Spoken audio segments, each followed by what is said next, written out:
Alors bonsoir, bonsoir tout le monde. Ici Louise-Anne Venlandry de chez Quintessence Santé.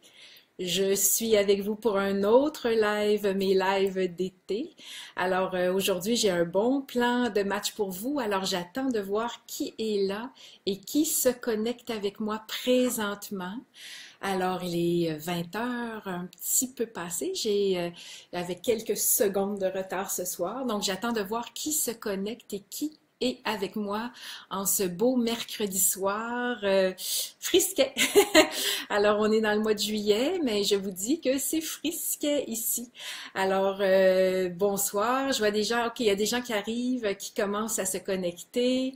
Alors, bonsoir Daniel, Rémi est là aussi, José. Donc, wow, ça monte là. Alors, Suzanne, bonsoir, bonsoir. Alors, un petit mercredi soir frisquet du mois de juillet ici au Québec. On a eu une journée où, on n'était pas certain que c'était l'été. Alors, je vous dis un beau bonsoir tout le monde. Marielle se joint à nous. Bonsoir. Je vois Jacinthe qui passe. Isabelle qui arrive. On est déjà un petit peu plus de 10. Alors, je vous ai fait un petit plan de match léger, hein, comme je vous ai dit que je ferais cet été. Alors, Audrey, Farah, Monique, alors bonsoir tout le monde, bienvenue. Bienvenue sur la page de Quintessence Santé. Nicole, bonsoir Nicole, bonsoir tout le monde. Alors, c'est le temps présentement de partager mon live. Alors, si le cœur vous en dit, avant que le vif du sujet arrive, c'est un sujet quand même très tripatif et léger ce soir, mais c'est le temps de partager pour le moment, pendant que les gens se connectent lentement. Aujourd'hui, j'ai quand même une super nouvelle à vous annoncer. Alors, vous savez qu'on est dans le mouvement du 21 jours pour s'élever ensemble, qui vient de reprendre encore une nouvelle grosse vague. Donc, c'est des vagues continues. Les gens s'inscrivent à tous les jours. Alors, présentement, on a dépassé le 1000. Alors, on fait la vague. On a dépassé le 1000 inscriptions sur le 21 jours pour s'élever ensemble. J'ai lancé ce 21 jours-là il y a un mois, aujourd'hui. 4 semaines, on a dépassé le 1000, donc je suis vraiment contente de ça. Et et ça continue, hein, on a encore des inscriptions tous les jours. Alors, je vous redonne le mandat, si le cœur vous en dit, de partager l'événement 21 jours pour s'élever ensemble, qu'on soit de plus en plus nombreux à surfer cette vague de conscience, de connexion avec notre cœur, de communion les uns avec les autres, d'entraide, de support, hein? Parce que je vois beaucoup ça sur la page du 21 jours, énormément de support, d'entraide, d'écoute, de partage, d'encouragement. C'est de toute beauté et ça continue. C'est une magnifique communauté qui est en train de se former là et j'en suis vraiment touchée et heureuse. Donc, ce soir, ça me fait vraiment plaisir de vous annoncer qu'on a dépassé le 1000. On est super content et on continue. Alors, si le cœur vous en dit, vous partagez et on continue. Alors, il y a des gens qui continuent de se connecter, mais je vais quand même rentrer un peu dans mon sujet. On approche du 4 minutes que je suis connectée. Allô, ma belle Karine, Chantal, Jojo. Alors, Léna s'est connectée aussi. Donc, bienvenue et bonsoir à tout le monde et un petit coucou, bonjour à nos amis de l'Europe et de l'île de la Réunion. Il y a énormément de gens qui se sont connectés sur le 21 jours pour s'élever ensemble, qui viennent de l'île de la Réunion. Et c'est comme ça. Alors, c'est vraiment merveilleux. Moi, ça m'époustoufle de voir à quel point nos réseaux sociaux nous permettent de s'unir à méga échelle ensemble. Et c'est là qu'on voit qu'on approche vraiment d'une ère d'unité où le un va se réactiver. Et c'est juste de voir comment nous, les humains, on est rendu à manifester dans notre vie les réseaux sociaux qui nous unissent d'une façon grandiose et magnifique. Donc, ça, c'est extraordinaire quand on voit que nous, on crée quelque chose qui nous montre dans l'invisible l'étape qu'on est en train de vivre et on est en train de vivre cette étape de réunification et de connexion les uns avec les autres, de réaliser que nous sommes un en milliards de petites gouttelettes d'âme, et ben c'est magnifique. Alors moi, quand je vois qu'il y a des gens de l'île de la Réunion, j'ai eu des gens cette semaine de Tahiti, alors là, tu fais « wow, que c'est le fun » et ça marche vraiment, cette espèce de réunification. Donc, ça, je suis super contente. Alors, il y a ce soir, j'ai deux petits sujets pour vous. De un, je veux juste vous faire une mise à jour énergétique, hein, parce que la mise à jour énergétique, je pense, ça peut être utile de se rappeler que l'amplitude de Schumann peut monter de façon assez rock'n'roll, et on est dans un Schumann qui a touché depuis 24 heures le 64 Hz encore une fois, donc plein de symptômes, mais surtout un 64 Hz associé à la pleine lune qu'on vient d'avoir, qui était, oh my God, quelque chose, associé avec en plus des immenses tempêtes solaires. Donc, mettez ce cocktail explosif et on peut peut-être commencer à comprendre que peut-être que intérieurement, ça brasse. Peut-être que vos vies vous bousculent. Peut-être que vous avez des prises de conscience à faire. Peut-être qu'il y a quelque chose qui demande à bouger, à dégager, à guérir. Alors, si ça vous parle de dégager, guérir et conscientiser, faites-moi un pouce ou un cœur, juste que je vois si il y en a parmi nous ce soir qui ont déjà cette espèce de ressenti-là de « Oh my God, oui, ça brasse. Oui, on doit se regarder. Oui, on doit s'écouter. Oui, on doit s'accompagner et nous sommes vraiment dans une grande étape. » Bon, ben là, je pense que il y en a beaucoup, hein? Alors, je pense qu'on est dans une grande étape on l'a déjà nommé, hein, vraiment beaucoup depuis le mois de février, mais là, la fin de semaine qu'on vient d'avoir était quelque chose. J'ai écouté une astrologue française qui a fait un live, elle aussi, sur cette pleine lune et qui la nommait que c'était la pleine lune pour dégager la dépendance affective, que c'était la pleine lune qui nous amenait à dépasser tout ce qui s'appelle des enjeux de dépendance affective pour venir se reconnecter et se lier à soi-même pour être capable ensuite d'être le mieux en lien avec notre partenaire ou un partenaire potentiel futur. Alors, vous voyez un peu hein, comment c'est des grands enjeux qu'on vit présentement. Isabelle me dit oui, que ça travaille. Bon, Ginette, elle sent le besoin de se retrouver seule. On peut avoir hein, ces sentiments-là, d'avoir comme le besoin de se retrouver seule quand les temps brassent autant. Alors, c'est ça. Et en plus, ben, c'est l'été. C'est l'été, c'est le temps de se reposer, c'est le temps de se ressourcer. Et moi, personnellement, je vous dirais que ce que je sens, c'est que c'est un défi de se reposer et de se ressourcer quand ça brasse autant intérieurement. Et là, ben, c'est encore un engagement de plus à avoir envers soi-même que de se choisir, d'en s'amener des périodes de repos, de se déposer, de se ressourcer, même si ça brasse, même si c'est la pleine lune, même si il y a des grandes tempêtes, même si l'amplitude de Schumann nous fait faire des wouhou comme ça, avec souvent beaucoup de périodes d'insomnie. Alors, voyez un petit peu l'idée. Donc, c'est ça. Alors, c'est les vacances. Pour certains, du moins c'est la période estivale et ça continue un peu de brasser. Alors pour nous alléger, ce soir je vais vous faire des suggestions de romans tripatifs initiatiques. Alors je pense que j'en ai 4. Alors j'ai 4 romans initiatiques tripatifs à vous suggérer ce soir pour accompagner votre été, pour accompagner votre processus intérieur, mais à travers du divertissement.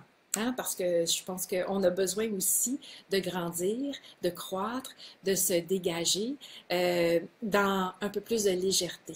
Moi, je suis une grande lectrice. Je suis une machine à lire. J'ai été libraire pendant plus de 14 ans. Quand j'étais étudiante, tout le temps que j'étudiais au cégep, en lettres, en psycho, toutes mes années d'université, j'étais libraire. Donc, pour moi, et j'étudiais en lettres. Alors, vous voyez un peu la fille libraire qui étudie en lettres, là.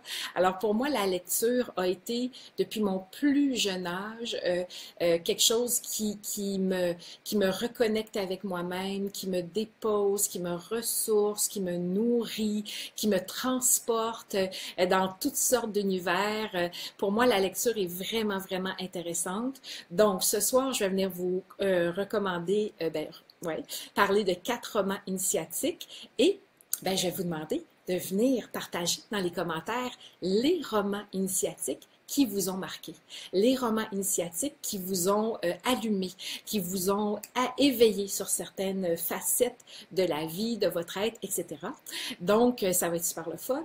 Comme ça, on va voir comme un été où on va pouvoir se faire plein de recommandations, de choses le fun à lire. Donc, si ça vous tente, vous venez partager dans les commentaires vos romans initiatiques qui vous ont vraiment fait quelque chose de wow.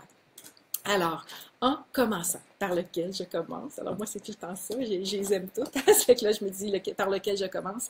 Je vais commencer avec celui-là, qui est un peu plus ancien, que j'ai mis même en recommandation dans mes formations. J'ai même highlighté des bouts de ce roman-là, que j'ai vraiment énormément aimé. Alors, là, prenez vos crayons. Hein, parce que je ne les ai pas écrits, hein, dans mes romans dans mon truc. Je pourrais peut-être vous les écrire dans les commentaires après, mais là, pour le moment, prenez vos crayons parce que vous allez avoir des petites notes à prendre. Vous prenez des photos de l'écran qui est devant vous. Alors, le premier s'appelle La prophétie du 5e règne de Yann Laflèche. Moi, quand je l'ai acheté, c'est aux éditions Alphée. Je crois qu'il a été fait en livre de poche depuis. Alors, La prophétie du 5e règne de Yann Laflèche, c'est un livre vraiment tripatif. Alors, c'est vraiment l'histoire d'un gars qui s'en va faire un voyage dans des hauts lieux vibratoires et qui rencontre un couple et qui reçoit des enseignements. Et c'est ça, dans le fond, hein, qui fait qu'un roman est un roman initiatique, c'est qu'il y a des enseignements qui sont transmis à travers l'histoire. Donc, c'est une histoire qui se lit, genre, on a hâte de savoir qu'est-ce qui va se passer. Donc, on tourne des pages, on est content. C'est pas genre, oh mon Dieu, c'est plate. Quand est-ce que ça va décoller? C'est pas ça. Donc, c'est vraiment très bon. Et en plus, il y a beaucoup, beaucoup, beaucoup d'enseignements très profonds, en particulier sur l'époque qu'on vit présentement sur Terre, dans notre passage vers des dimensions de conscience plus évoluées, on va dire comme ça. Alors, La prophétie du 5e règne de Yann Laflèche. Moi, j'ai adoré ça. Et en arrière, je peux vous le dire juste vite, là, c'est écrit « Les hommes ont renoncé à changer le monde, mais pas les dieux. Pourquoi et comment va s'accomplir l'inévitable anéantissement de notre société moderne, orgueil du 4e règne, l'évolution des espèces s'achève-t-elle avec l'homme? Je ne croirais pas. Qu'est-ce que le 5e règne de la nature? En faites-vous partie? Quel est son rôle après? » Alors, c'est toutes les questions que Erwan, le principal personnage, se pose, et c'est là qu'il va rencontrer Lionel, un géobiologue, qui va lui donner plein d'enseignements. Et le reste, ça sera à vous de le découvrir. Donc, ma première suggestion ce soir, La prophétie du 5e règne de Yann Laflèche, à l'époque, édition Alphée. Vous faites un petit Google si vous ne le trouvez pas. C'est vraiment un extrêmement bon roman initiatique. Alors, lequel? Oh, un très récent. Alors, mon deuxième est un très, très, très récent. C'est un roman écrit par Mario Beauregard. Mario Beauregard, qui est un neuroscientifique québécois qui travaille beaucoup avec des départements de psychologie.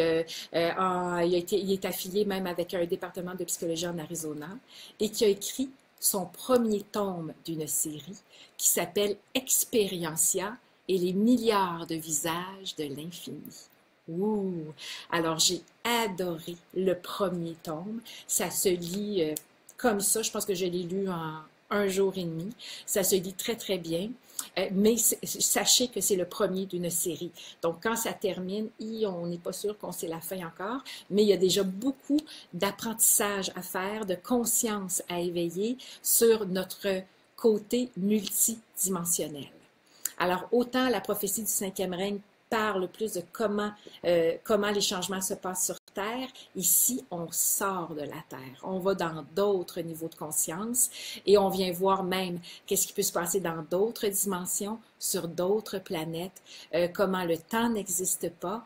Et là aussi, il y a des grands enseignements sur qu'est-ce qu'on pourrait avoir comme mémoire dans notre âme d'expérience. Hein? J'ai recommandé beaucoup dans mes conférences le livre de Dolores Cannon, qui sont les trois vagues de volontaires et la nouvelle terre. On en a déjà parlé dans un autre live. Bien, celui-là, en roman, il vient nous ouvrir ces horizons-là. Donc, si vous êtes prêts à ouvrir vos horizons à tous les possibles, bien, Mario Beauregard, Expériença, c'est au dauphin blanc. C'est vraiment, vraiment très intéressant. Dans un côté peut-être un peu plus léger même, je dirais que moi, à la fin de cette lecture-là, je disais, OK, c'est une lecture quand même légère, mais c'est une lecture qui ouvre quand même des possibles. Et ça, moi, j'aime bien ça. Alors, c'était ma deuxième recommandation pour ce soir, Mario Beauregard, Expériencia. Parce que j'espère que vous avez le temps de prendre des notes et que je ne parle pas trop vite comme une espèce de petite Speedy Gonzalez. Alors, faites-moi donc un petit pouce là, si vous avez le temps de prendre les notes. Faites-moi un pouce. Oui, j'ai le temps de prendre, tu vas à la bonne vitesse. Venez me dire si vous avez le temps de prendre en note les romans que je vous recommande. OK, là, il y a des petits pouces, des petits cœurs, ça y va. Oh, j'ai même une fleur, ça va être à cause du printemps. OK, ben parfait. Alors, je pense que vous êtes capable. Je ne vais pas trop vite. Alors, l'autre roman, je l'avais acheté sur mon iPad, là, tu sais, je l'avais acheté comme en livre virtuel. Moi, je suis une impatiente. C'est comme ça. Et des fois, quand je sais que je dois lire quelque chose et que je ne le trouve pas à ma librairie du coin, ben je l'achète en livre virtuel parce que ça ne me tente pas d'attendre. Alors, il y en a un que j'ai lu la semaine dernière, ben peut-être il y a 2 semaines. Je vais juste aller voir si, comme ça, si on peut avoir une page couverture. Je vais essayer d'aller voir. Je pense que je ne peux pas avoir la page couverture. J'aurais voulu vous montrer la page couverture. Puis, mais moi, je suis tellement pas... Ah oui, je vais y aller comme ça. Ah oui, j'y allais. Alors, La femme au miroir de Éric Emmanuel Schmitt. Je ne sais pas où mettre. Je vais me mettre comme ça. Alors, La femme au miroir, chez Albin Michel, de Éric Emmanuel Schmitt. Moi, j'aime beaucoup Éric Emmanuel Schmitt. Je trouve qu'il écrit très bien. Je trouve que c'est un allumé, comme on peut dire, hein? Que c'est quelqu'un qui a des connexions assez tripatives. Et si ben, vous aimez Éric Emmanuel Schmitt, ben, après, il y a plein de livres qu'il a écrits. Ce que j'ai adoré de La femme au miroir, ce que j'ai vraiment adoré, c'est que c'est 3 vies de la même âme. Alors, à chaque chapitre, pardon, là, j'ai comme un cheveu dans l'œil. À chaque chapitre, on change de vie, mais c'est la même âme. Et plus le roman avance, plus on voit les trucs un peu pareils d'une vie à l'autre. Et je trouve que ça donne un très bon exemple des cycles d'incarnation que l'âme fait, une vie après l'autre, des grands apprentissages que cette âme-là vient faire, une vie après l'autre, Et il y a 3 vies, hein, d'une Anne, Anna, Annie, dans ce roman-là. Je pense en 1500, en 1800 et en 2010. Et on voit l'évolution de l'âme dans ces 3 expériences de vie qui sont, à mon avis, magnifiques. De voir la spiritualité qui émerge, de voir la quête de sens, de voir comment les extrasensibles peuvent se manifester, parce que définitivement, qu'on a affaire ici avec une âme extra sensible. Donc, moi, j'ai dévoré ce roman de Éric Emmanuel Schmitt qui s'appelle La femme au miroir. Alors là, je sais que ça reflète plus parce que c'est sur mon iPad, mais vous le voyez quand même. Alors ça, c'est vraiment pour moi une autre belle recommandation que je peux vous faire ce soir sur un roman que moi j'appelle initiatique avec une couleur spirituelle. Donc, c'était déjà mon troisième. Mon Dieu, ça va vite. Je suis en train d'honorer mes lives d'été en les faisant un peu plus rapidement que les autres. Alors, on approche de mon quatrième. Mon quatrième est écrit par une Québécoise. Mon quatrième est en lien avec la retraite que je vais faire cet été au Centre Birla. Au Centre Birla, pour ceux qui ont écouté déjà mes lives où j'ai parlé du Centre Birla, le Centre Birla est un centre de chirologie védique où on apprend, où on se fait lire les lignes de main et où on a notre carte du ciel avec la tradition védique de l'Inde. Donc, c'est un maître indien qui est arrivé au Québec il y a une trentaine d'années et qui a formé plein de Québécois et qui a ouvert une école. Il avait fait le vœu. S'il était... attends, c'est quoi qui s'est passé? Il avait fait un vœu. Il avait fait un vœu que s'il se passait quelque chose dans sa vie, et j'oublie la chose, je suis désolée, qu'il était pour venir propager l'enseignement védique au Québec. Et c'est ça qui est arrivé. Alors, il a trouvé un travail dans un restaurant indien à Montréal. C'est comme ça qu'il a commencé. Il disait les lignes de main aux clients dans un restaurant indien. Sauf que quand il est arrivé, il parlait ni anglais ni français. Donc, quand il est arrivé au restaurant, les propriétaires ont fait « Wow, mais comment allez-vous lire les lignes de main en ne parlant que l'indien? » Alors, mais finalement, la femme du propriétaire a fait la traduction et il a appris l'anglais et il a pu faire son travail et il a formé plein de gens. Moi, je consulte les chirologues, astrologues du Centre Birla depuis plus de 15 ans et c'est là que je vais cet été enseigner ma retraite, libérer votre karma et je vous ai mis un petit lien parce qu'il y a 2 chambres qui se sont ajoutées. On a trouvé un autre, 2 petites chambres. Donc, il y a 2 personnes qui peuvent s'ajouter pour le week-end.